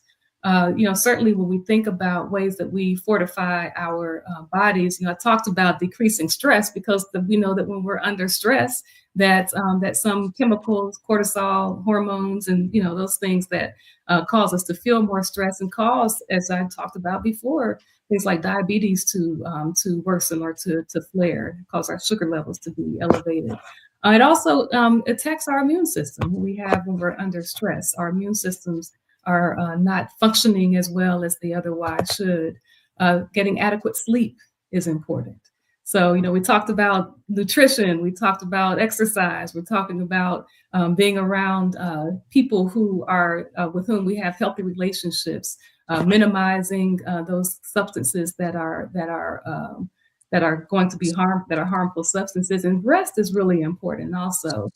We know that there are many demands on us generally, but also during the holidays, and knowing that while connecting with people is important for mood, but we also know that when we overdo it, that we don't give our bodies an opportunity to rest. And so rest, just sitting still is important, and then also rest as we sleep, getting about at least 6 to 7 hours of sleep, or for some it's up to 9 hours, 7 to 9 hours. For those, depending on one's body, they require different amounts of sleep. So those are some, kind of some general tips. We think about taking advantage of those persons who are around who can feed into our spirits. So it's important for us to sit with elders. So elders who can share wisdom, elders who can share family stories, elders who can share, some of the lessons that they've learned in life. And as we grow from those, that also becomes opportunities for us to take advantage of this time, that things tend to be a little slow from the standpoint of work, but where they ramp up in terms of our social activities. So make sure that as we are doing and engaging in these social activities, that we are engaging with people who can, again, feed into us, particularly spending some time with our elders. And so those are some very brief things that I would want to mention. I will say that a particular way to engage that many of us take part in during this time of year, and you talked about it earlier, is in Kwanzaa. And I, certainly not directly related to my work at work as a physician, but in the sense that I understand that there is a oneness between our mind, body, and spirit. And so when we engage with others in Kwanzaa and we rededicate ourselves to unity, the importance of unity and of self-determination, which is tonight in Kujichagulia, self-determination, as we recognize that we have a responsibility to each other. And so in the sense that we feel better when we are helping others, then that is where we think about ujima, or collective work and responsibility. We know that particularly during this season, many people have a habit of overspending. And so, that increases stress. So it's important to think about spending wisely, spending responsibly. And as it relates to Kwanzaa, Ujamaa, cooperative economics, how do we spend in a way that we are working and helping each other, supporting each other's businesses and being responsible in that way? And then as we think about purpose, so purpose is really important, or Nia, which is the next principle of Kwanzaa, purpose is really important, even as it relates to health, because as we understand that we each have a role, we each have a purpose in this life, and each have a purpose as it relates to each other and building our communities. And as we work towards that purpose, as we reach some self-actualization in that regard, that too actually does feed into positive health, the way that we think about ourselves, and that which is connected again to the way that we feel, certainly. And so Nia does play a role there. And then of course, creativity. So ways in which we are tapping into our creative selves. And as we think about Kuumba as it's expressed in the 7 principles of Kwanzaa, talking about leaving the places where we are more beautiful and beneficial than when we inherited them. So creativity, Kuumba, is so important. And of course, faith, or Imani, believing in ourselves, in our family, in our people. That is just so important, the role that faith plays. And so thank you for that opportunity as you talked in the lead into this, Dr. Carr, as we talked about the principles of Kwanzaa, to speak about the principles of Kwanzaa, but to the fact that you evoked Kwanzaa, even as we think about the time that we spend in this season of holidays, and that health they do, and there is a role that they play in our health, and our health plays a role in our ability to really engage and fully exhibit those 7 principles of Kwanzaa and the other holidays that persons do celebrate during this time. Absolutely. Those would be some of the tips that I would kind of start this discussion with. Okay. Well, thank you, Dr. Kelsey. And we're going to bring in Matt, and we're going to bring in Mike in a moment. But take a few seconds here to ask you broadly, in that spirit of umoja and unity that you kind of laid out for us. That was an excellent way of weaving in the Nguzo Saba into taking care of ourselves in this season of holiday wellness. I mean, putting others before us, as you said, just one you. Although I suspect Just Say No is probably on about a week and a half hiatus, because when you mentioned alcohol and liquor, I'm not sure that there's going to be necessarily prioritization of being moderate there. But thinking about concern for others, I haven't seen a lot of masks in public these days. I see some elders and some folk. Are we past COVID? I mean, should people be concerned about that or any other kind of thing because we're talking about mass gatherings, right? I mean, certainly the Kwanzaa celebrations where you are in Atlanta, I mean, yeah, everybody limber up before you try to jump in a dance line at a Kwanzaa. We don't want anybody going to Grady or Meharry or any of those places. But are we past COVID? Are there some things people should be concerned about when they go out in public? Maybe concern for elders or others. What are your thoughts on that, and what are you seeing? That's a good question, and really now, so the answer is yes and no. So we are past the point when COVID was as severe as it was when we were introduced to COVID, to the pandemic back in in 2020 and the latter part of 2019. So the form of COVID that we're seeing is generally not as severe. Now, does that mean that people are not being hospitalized and that people do not still die from COVID? No, that's not what that means. There are some people who still are becoming very ill. Generally, people who have pre-existing conditions that make them more susceptible to becoming very ill from COVID. So that is still happening. But I would really frame COVID along with other respiratory conditions. So we're talking about the flu. We're talking about RSV. Which we're seeing as well during this season. And so I would really put the three of those together as we think about the respiratory illnesses that we can be exposed to, whether we're in small gatherings or larger ones. Certainly in a larger gathering would be more susceptible. And so to that end, then sure, wearing a mask, particularly if you are have a chronic condition that would impact your immune system. Elders certainly exercising caution is should be considered in that regard as well. So not past it, but I would say certainly the form of or the way that the disease is exhibiting itself, or the symptoms that people are having, are milder now.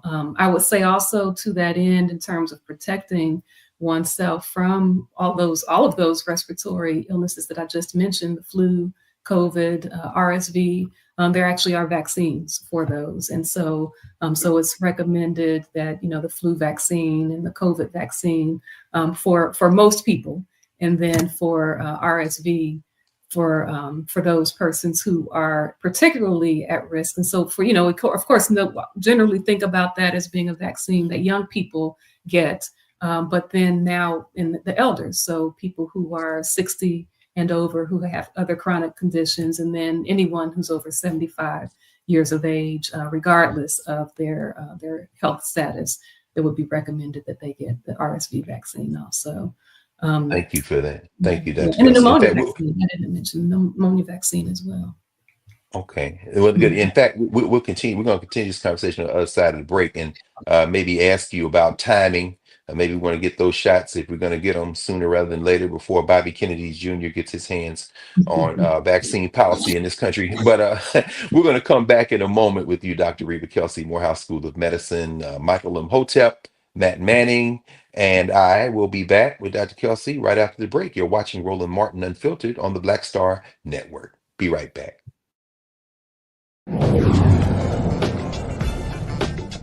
What's up, y'all? Look, Fanbase is more than a platform. It's a movement to empower creators, offering a unique opportunity for everyday people to invest in Black-owned tech, infrastructure, and help shape the future of social media. Investing in technology is essential for creating long-term wealth and influence in the digital age. The Black community must not only consume tech, we must own it. Discover how equity crowdfunding can serve as a powerful tool for funding Black businesses, allowing entrepreneurs to raise capital directly through their community through the Jobs Act.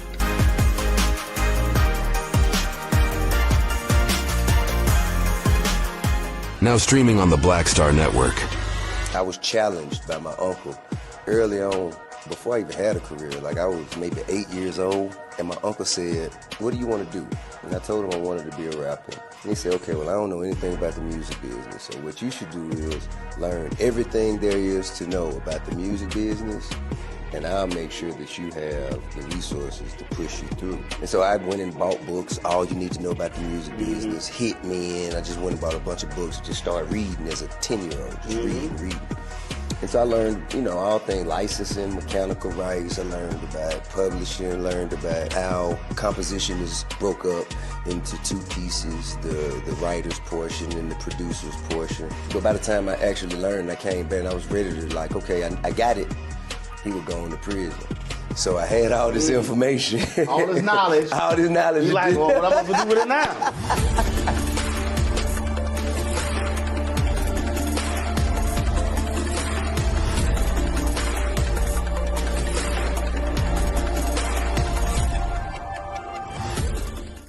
This is Tamala Mann. And this is David Mann. And you're watching Roland Martin Unfiltered.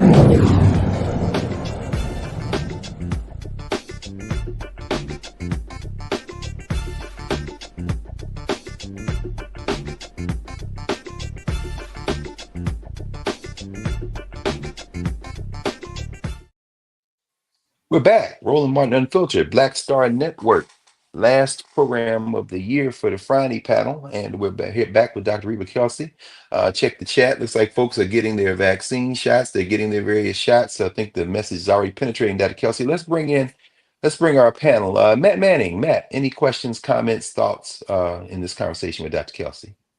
Yeah, I have a couple questions and a couple thoughts. First are your glasses are fly. I like those. But truth. I have two questions that are dissimilar, Dr. Kelsey, and hopefully you can shed some light on that. So the first is, you talked a lot about stress, and as an attorney, I deal with stress a lot. That's why I look like I'm longer in the tooth than I am.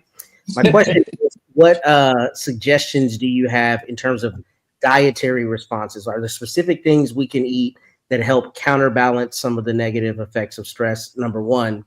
And number two, the question I have is about long COVID. So I was reading recently that there are, I guess, some studies or some recent findings regarding long COVID, its pervasiveness, and how long it's persisting.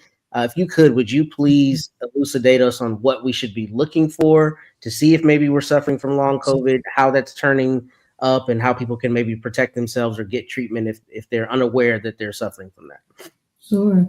No, thank you for those two questions. And so the first related to stress and dietary approaches to stress. Certainly we know that fruits and vegetables generally are going to be important to consume. We know that minimizing sugar, and primarily because with sugar, we know that that's going to increase those stress hormones that I talked about, the cortisol hormones. And so with that, and then also we was salt to a certain extent because of the impact on the strain that it can place on the heart and the cortisol levels that can be increased because of that as well. So, if you talk about foods that can be helpful, then we would talk about our fruits and vegetables. And then those that would be ones that you would want to minimize are going to be your primarily sugars and carbohydrates as it relates to stress. And then I talked about rest as well. So don't forget that rest is very important in terms of stress minimization. With long COVID, one of the primary things that we're seeing with long COVID is related to our mentation, our ability to concentrate, sometimes some impact on memory as well that we're seeing. There's some people with long COVID also who are exhibiting some respiratory symptoms, continue to have a bit of a chronic cough from long COVID. Now, prevention not a lot in the way of prevention, because COVID itself is really what places one at risk for those longer term effects. However, in terms of managing those symptoms, I know I keep talking about stress, but what we do know is that when we're having challenges with memory, when we're having challenges with concentration, it's worsened with sleep deprivation. So having proper amounts of rest actually does help with that. And there's some research that's still being done as it relates to the kind of cough, the chronic cough, and some of the respiratory challenges that one might have with long COVID. Right now, the approaches are primarily around symptom management, but as far as addressing any kind of longer term impacts or worsening of those symptoms, that's still under study. Excellent. Yes, Mike, please jump on in, brother in Hotep. All right, doctor. Thanks for coming on today. Thanks for incorporating the Nguzo Saba, the 7 principles of Kwanzaa, into this conversation as well. We know today is Kujichagulia, self-determination. Couple questions here. Can you talk about how to deal with feelings of loneliness during the holidays? For some people that may have lost a loved one, may have lost a mother or father around Christmas or on Christmas Day. And also talk about those who may be single and may be feeling loneliness on Christmas Day or New Year's Eve, New Year's Day. What are some ways to cope with that? And then also talk about, you mentioned working out and indoor workouts. What are some good indoor workouts people can do? I do Insanity. I work out about 4 to 5 times a week. But what are some good workouts people can do indoors?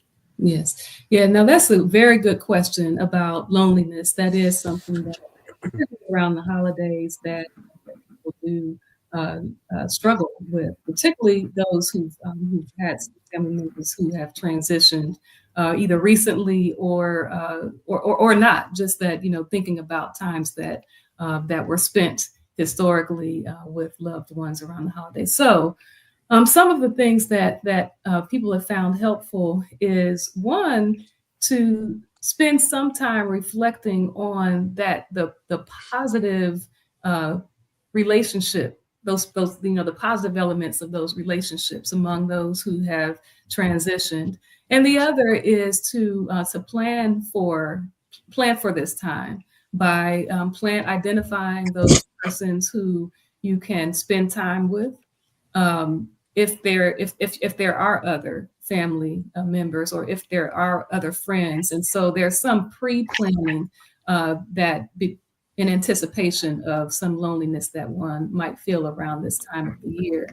That's one approach. And as I mentioned, also really spending some time thinking and being intentionally showing some intentional gratitude around the positive relationship that one shared with a mother or with a father or a grandmother or a child even who may have made transition that they're not able to spend this time with. For those who are single, similarly, to identify other friends, I would say be very careful with social media, because this is an area that in the research they talked about at the beginning of this segment. They talked a lot about Gen Zers and millennials, and part of that is because of the influence of social media and seeing what everyone else is posting, and that whole idea about FOMO, or fear of missing out, or a sense that because you aren't doing some of the same things that people are claiming to do on social media, then feeling a sense of lack in that regard. So those would be some of the tips. So the connectedness that one might feel from social media, that to the extent that might be helpful, engage, but to the extent that it may be harmful, pay attention to your body, pay attention to how you're feeling, and back off of it when that's necessary, and you're feeling that it's doing more harm than good. All right, thank you. Sure. Thank you, Mike. Thank you, Matt. And Dr. Kelsey, before you go, just a kind of unrelated moment, but folks may not know, you are the president of the Southern Region of the Association for the Study of Classical African Civilizations, ASCAC. Oh, and ASCAC. We know ASCAC. Yeah, Mike knows. Yes, sir. She's Southern Regional President. And we know the last day of Kwanzaa, of course, January 1st is also the birthday of John Henry Clark. The last day of Kwanzaa is his annual birthday. He turns 110 this year.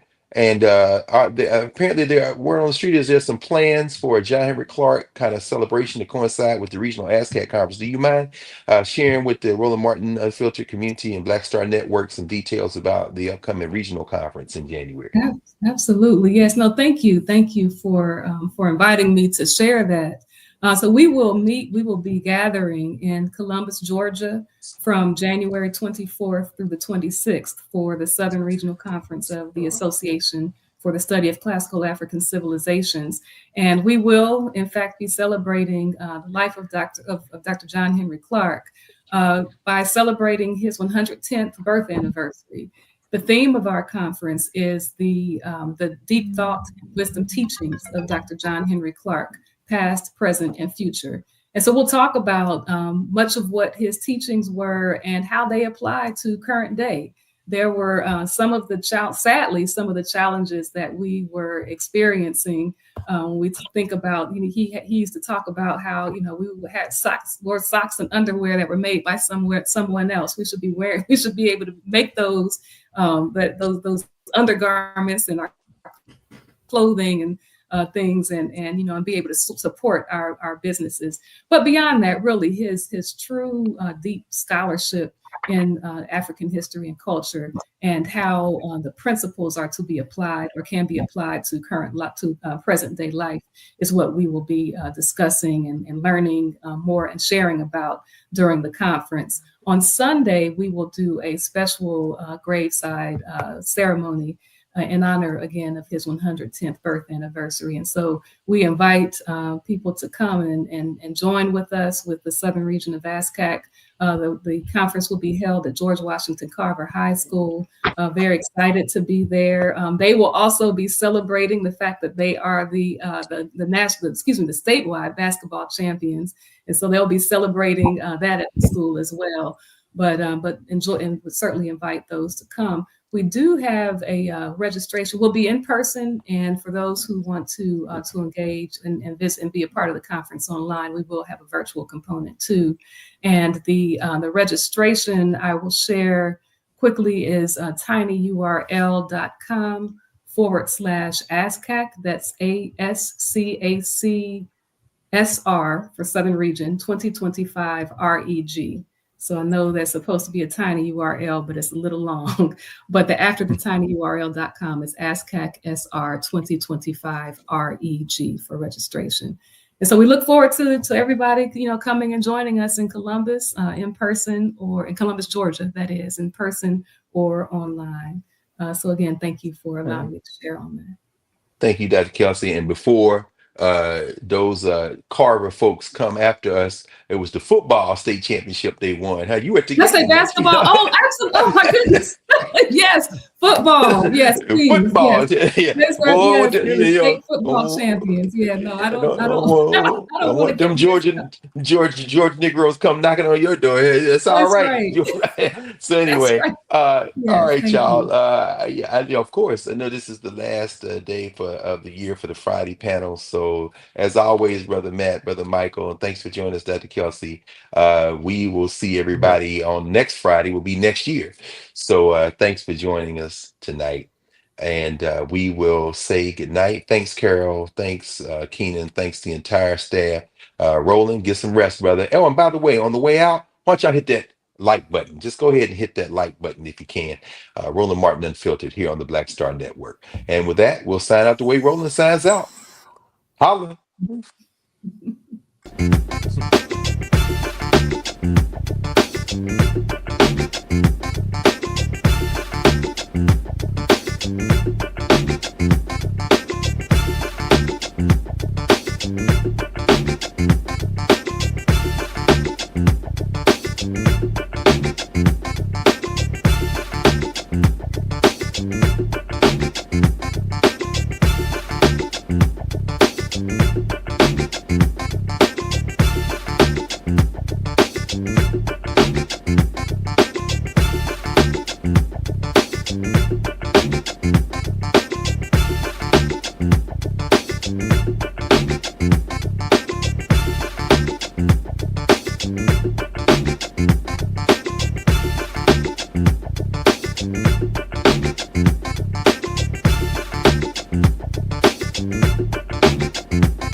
Folks, Black Star Network is here.